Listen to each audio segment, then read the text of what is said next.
Praise the Lord. இயேசுவின் ரத்தம் ஜெயம். தினமும் இயேசு நிகழ்ச்சிக்கு உங்களை கர்த்தராகிய இயேசு கிறிஸ்துவின் நாமத்தில் வரவேற்கிறேன். செய்தியின் தலைப்பு: உங்களது மேன்மையை பெருக்கி காட்டுங்கள், அதிசயங்களை காண்பீர்கள்.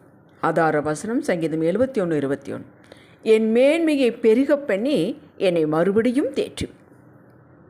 கிறிஸ்துவுக்குள் அன்பானவர்களே, நம் கர்த்தர் நீதியுள்ள தேவன். அவர் யாருக்கும் கணக்கு கொடுக்க வேண்டிய அவசியம் இல்லை. அவர் தனக்குத்தானே நீதியுள்ளவர், நீதியை மேல் பசிதாகம் கொண்டவர், நீதியுள்ள நியாயாதிபதி, பரிசுத்தர், தீமையை காணாத சுத்த கண்ணன், அநீதியை கண்டு காணாதவர் போல போகிறவர் அல்ல. நீதிமானை பார்த்து கவனித்து அவனது மேன்மையை கண்டு இருக்கட்டும் நல்லது தான், பிறகு பார்ப்போம் என்று நன்மை செய்யாமல், ஆசீர்வதித்து பாராட்டாமல், அவனை உற்சாகப்படுத்தாமல் நகரமாட்டார். நோவா நீதியுள்ளவனும் உத்தமனுமாயிருந்தான். நோவா தேவனோடு சஞ்சரித்து கொண்டிருந்தான். இது நோவாவின் மேன்மை. ஆகையால் நோவாவுக்கோ கர்த்தருடைய கண்களில் கிருபை கிடைத்தது. ஆதியாகமம் 6:9-8. இந்த கிருபை என்ன செய்தது? பூமியில் உள்ள மனுமக்களை முழுவதையும் தேவன் வெள்ளத்தினால் சங்கரித்தார்.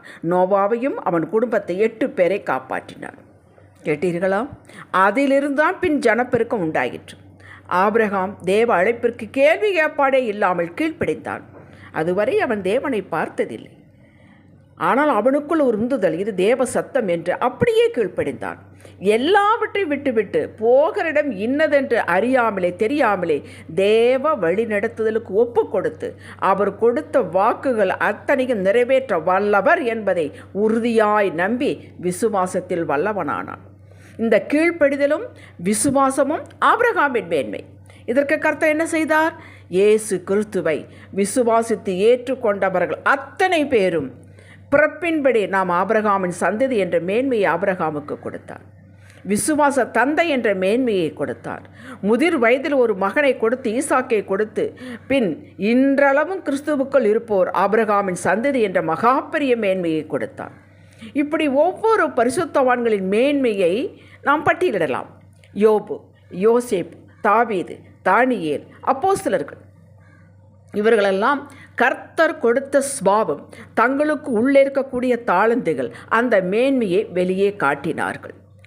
தன் நாமத்திற்காக தனக்காக தன்மேல் வைத்த நம்பிக்கையை காட்டவும் அவர் வகுத்து கொடுத்த எதிர்பார்த்த சுபாவம், அதாவது மேன்மை, பேச்சிலே செயலிலே காட்டி நிலைத்திருந்தவர்களை அவர் வெறுமையாய் விடவில்லை. ஏதோ கொஞ்சம் ஆசீர்வதித்தார் என்று இல்லை. வரலாற்றில் பதிவு செய்யும் அளவிற்கு அவர்களை கொம்பை உயர்த்தினார், ஆசீர்வதித்தார். இதற்கு மேல் ஒரு ஆசீர்வாதம் இல்லைங்க என்ற அளவுக்கு உயர்த்தினார்.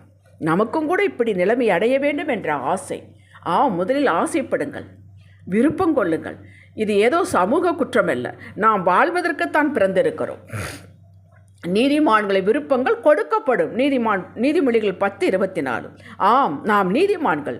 நமது விருப்பங்கள், ஆசைகள், இருதயத்தின் வேண்டுதல்கள், எதிர்பார்க்கும் காரியங்களை கையூடி வரச் செய்ய அவர் எப்போதும் தயார் நிலையிலேயே உள்ளார். ஆனால் அவர் வகுத்த பிரமாணங்களை அவரே உடைப்பதில்லை, வளைப்பதில்லை. யாருக்காகவும்? கொடுங்கள், கொடுக்கப்படும், பிரமாணம். விதையுங்கள், அறுப்பீர்கள், பிரமாணம். கீழ்ப்படியுங்கள் தேவனுக்கு, பிசாசு உங்களை எல்லை விட்டு ஓடிப்போவான், பிரமாணம். மன்னியுங்கள், கசப்பை, வெறுப்பை, பொறாமை விட்டு ஒழியுங்கள், சரீர சுகம் பெறுவீர்கள், பிரமாணம். இப்படித்தான் விசுவாச வாழ்வு. கர்த்தர் நல்லவர், இரக்கமுள்ளவர், வல்லவர். வாழ்வு ஓடுகிறது. அவர் நல்லவர் தான், வல்லவர் தான், இரக்கமுள்ளவர் தான். அவரால் கூடாத காரியம் ஒன்றுமே இல்லை. ஆனால் நம் வாழ்வு இத்தனை நன்மைகளும் வந்து வாய்க்க வேண்டுமானால் தானாக சும்மா வராது. பைபிள் வைத்து வாசித்ததனால் வராது. அவர் நமக்கு கொடுத்த மேன்மையை நாம் காட்ட வேண்டும். 100% காட்டுங்கள், அப்புறம்தான் ஆசீர்வதிப்பேன் என்று சொல்வது அல்ல. அது மனிதர்கள். வழியை மாங்காயை போட மாட்டார். ரட்சிக்கப்பட்ட நம்மிடம் பல மேன்மைகளை எதிர்பார்க்கிறார். கொடுக்காமல் அவர் எதையும் எதிர்பார்ப்பதில்லை. அத்தனை கிருபை நமக்கு கொடுத்திருக்கிறார். தம்முடைய அத்தனை சுபாவங்களையும் அந்த ரட்சிப்பு என்ற பேக்கேஜில் வைத்து விட்டார். அந்த மேன்மைகளை நாம் வெளிக்கொண்டர வேண்டும். இதற்குத்தான் ரோமர் 12:2 மனதை புதிதாக்குங்கள் என்றார், மறுரூபமாகுங்கள் என்றார். நாம் மனதை புதிதாக்க மறுரூபமாக்க அவரோடு அப்டேட் பண்ணிக்கொள்ள இருக்க அந்த மேன்மைகள் தானாக வெளிப்படும். அந்த மேன்மை வெளிப்பட நீங்கள் ஆசீர்வாதத்தை தேடிக்கொண்டு போக வேண்டிய அவசியம் இல்லை. மனதை நீங்கள் தான் உங்கள் மனதை புதிதாக்க வேண்டும். அவரவர்கள் மனம் அவரவர்கள் கட்டுப்பாட்டில் வைத்திருக்க வேண்டும். இது நம்முடைய பொறுப்பு, கடமை. இதுதான் நமது ஆரம்ப மேன்மை. விசுவாசம் நன்மை செய்வது, திரும்பி எதிர்பார்க்காமல் நன்மை செய்வது, சிறிதோ பெரிதோ உங்களால் முடிந்த நன்மைகள். ஆவியின் கனிகளை வெளிப்படுத்துவது, கலாத்தியர் 5:22-23 வாசித்து பார். 9 கனிகள் இருக்கிறது. அவரை தேடுவதில் சாக்குப்போக்கு சொல்லாமல் இருப்பது, தெய்வ பயம், அடுத்தபடி நிந்தை எடுத்து பேசாமல் இருப்பது. அவங்க அப்படியாமா, இவங்க காசிப்பிங் கம்ப்ளீட்டாக நிறுத்த வேண்டும். நம்மை ஆசீர்வதிக்க, உயர்த்த அவர் திட்டமிட்டு செய்யும் முன் நம்மிடமிருந்து இந்த மேன்மைகளை வெளிக்கொண்டு வர விரும்புகிறார். என நீதியுள்ள தகப்பன், என் பிள்ளை மேன்மையை வெளிப்படுத்துகிறது, என் பிள்ளை விசுவாசமாக இருக்கிறது, என் பிள்ளை ஆவியின் கனிகளை வெளிப்படுத்துகிறது, என் பிள்ளை நான் விரும்புகிற காரியத்தை செய்கிறது, ஆகையால் நான் ஆசீர்வதிக்கிறேன் என்று சாஷ்டாகமாக, தைரியமாக, வெளிப்படையாக ஆசீர்வதிப்பார். முதலில் இதற்கான சூழ்நிலைகளை அமைத்து கொடுக்கிறார். ஒவ்வொருவரும் நம்முடைய மேன்மைகளை வெளிப்படுத்துவதற்கு நமக்கு ஒரு சூழ்நிலை அமைத்து கொடுக்கிறார். உதாரணமாக தாவீது, சவுலுக்கு 2 பேருக்கு மாமனார் மருமகள் பிரச்சனை. தாவீது சவுலை தொடவே இல்லை. ஏன் தொடவில்லை? அவன் அபிஷேகம் பண்ணப்பட்டவன். அது தொடக்கூடாது என்ற கட்டளை இருக்கிறது. அந்த கட்டளை அவன் மீறவில்லை. இதுதான் தாவீதுடைய மேன்மை. எவ்வளவோ கஷ்டப்பட்டான், நெருக்கப்பட்டான். அவனுடைய வாழ்க்கையெல்லாம் நீங்கள் படித்து பாருங்கள். அத்தனையிலும் அவன் தன் மேன்மையை விடவே இல்லை. கர்த்தர் கொடுத்த கட்டளையை மீறவே இல்லை. தானியேல் தேவ வைராக்கியத்தோடு இருந்தான். யோசேப்பு கர்த்தர் தன்னை பார்த்து கொண்டிருக்கிறார் என்பதை திடமாக இருந்தான். தனக்கு கொடுக்கப்பட்ட அந்த சொப்பனத்தின் மேன்மையை கட்டாயம் செய்வார். அவர் கண்கள் என்மேல் பார்த்து கொண்டிருக்கிறது என்று போத்திபார் வீட்டு சிறையிருப்பில் அதை அவன் காத்து கொண்டான். அதை வெளிப்படுத்தினான். சந்தோஷமாக இருந்தான். அதுதான் மேன்மை. இந்த மேன்மையை முதலில் பெருக பண்ண வைக்கிறார். இந்த மேன்மையில் ஆரோக்கியமான, நிழலான, சௌரியமான சூழ்நிலையில் பெருக்கவோ வெளிப்படுத்தவோ முடியாதுங்க. அதை நீங்கள் தெரிந்து கொள்ள வேண்டும். இக்கட்டான சூழ்நிலையில் அப்பொழுது உங்களுடைய குணம் எப்படி இருக்கிறது? அப்பொழுது நீங்கள் யாரையாவது குற்றம் சொல்லுகிறீர்களா? உங்களிடம் ஏதும் இல்லை, யாரோ ஒருவர் வந்து நிற்கிறார், ஒரு டீக்கு காசு கொடுக்கலாம். அப்பொழுது உங்களுடைய செயல் எப்படி இருக்கிறது? உங்களிடம் இருக்கிறதை கொடுத்து செய்கிறீர்களா? இக்கட்டான சூழ்நிலையில், மோசமான சூழ்நிலையில், நெருக்கப்பட்ட சூழ்நிலையில், பிழியப்படுகிற சூழ்நிலையில், அந்த வெயிலான சூழ்நிலையில், உஷ்ணமான சூழ்நிலையில் நம்முடைய சுபாவம் எப்படி இருக்கிறது? இதை பார்க்கிறார்.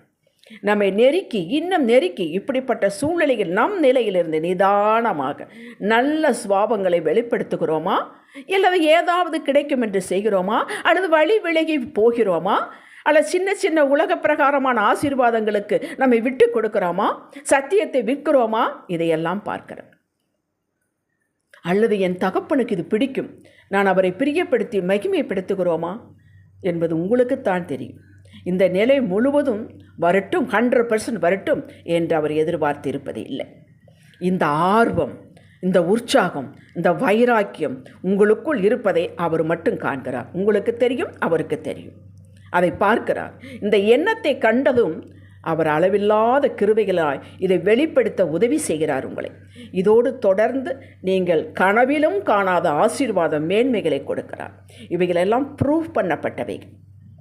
மேலே சொன்ன அத்தனை பரிசுத்தவான்களும் அளவில்லா நன்மைகள் பெற்று யாவரும் பெற்றவர்கள் தான், ஆனால் அவர்களும் தவறியவர்கள் தான். இது ஏன் ஒவ்வொரு நான் சொல்லிக்கொண்டே வருகிறேன் என்றால், தவறி போவது, குற்றம் செய்வது, பிழை செய்வது மனித சுபாவம். ஆனால் நாம் அதை லைசன்ஸாக எடுத்துக்கொள்ளக்கூடாது. தவறிவிட்டோம் என்பதற்காக படுத்துக்கொள்ளவும் கூடாது. இரண்டும் பேலன்ஸாக இருக்க வேண்டும். நீங்கள் ஆண்டவருடைய பிள்ளை, ரட்சிக்கப்பட்ட பிள்ளை, நீதிமான். நீங்கள் தவறு செய்ய வேண்டிய அவசியம் இல்லை. பொய் சொல்லி பிழைக்க வேண்டிய அவசியம் இல்லை. திருடி பிழைக்க வேண்டிய அவசியம் இல்லை. சோம்பி படுத்திருக்க வேண்டிய அவசியம் இல்லை. இதைத்தான் நான் வலியுறுத்த விரும்புகிறேன். அப்படி நடந்தாலும் உடனே எழுந்திருங்கள். உங்களால் முடியும். நீங்கள் சரியான நிலைக்கு வர உங்களால் முடியும். அதை நான் உற்சாகப்படுத்துகிறேன். இவர்களெல்லாம் தவறியவர்கள் தான், விழுந்தவர்கள் தான், பின் எழுந்தவர்கள். இன்றே உங்களுடைய நல்ல சுபாவத்தை, அந்த மேன்மையை வெளிப்படுத்துங்கள், பெருக்குங்கள்.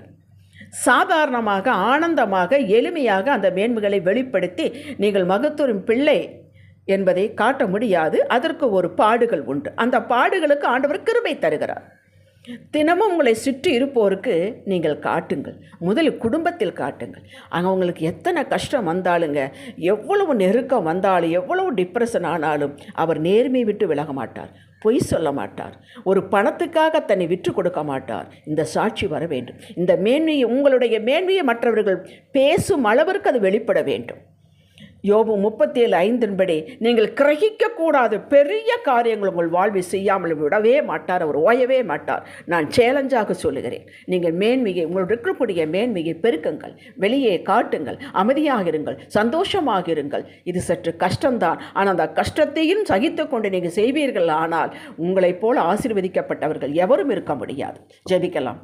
தகப்பனே, ஒவ்வொரு நாளும் எல்லா இடத்திலும் எல்லோரிடமும் நீங்கள் அப்படித்தானே சொல்லியிருக்கிறேன், கூடுமான வரைக்கும் எல்லோரிடமும் சமாதானமாயிருங்கள் என்று இருக்க விரும்புகிறோம், ஆசைப்படுகிறோம், முயற்சி எடுக்கிறோம், பயிற்சி எடுக்கிறோம். உம்முடைய கிருபை வேண்டும் தகப்பனே, இயேசுவின் நாமத்தில் பிதாவே, ஆமேன். ஹல்லேலூயா.